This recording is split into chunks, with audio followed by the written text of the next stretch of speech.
ruzi problemləri var, bu zikr eləsin. O insanlar ki deyir, mən işdə arxasıcan gedirəm, əlimdən nə qədər çalışıram, iş qurum, alınmır mənim işlərim. Ya buradan qururam, buradan gedir pullar. Bilmirəm nə məsələdir. Bərəkət yoxdur mənim ruzumda. Bir dənə zikr deyirəm, kiçik.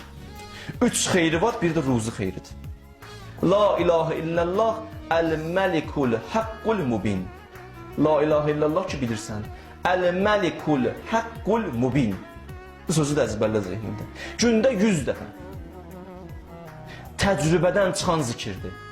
Gedin yoxlayın. Görün olacaq yoxsa yox. Deyir, bir xeyri budur, ruzi problemi gedər. İkinci xeyri budur, cənnətin qapıları üzünü açılar. Üçüncü xeyri də budur ki, Allah qəbrin vəhşətindən onu amanda saxlayar. Yəni, qəbri nurani olar. Qəbri nuraniyyət bürüyər qəbrini inşallah. Bu da bir əməldir.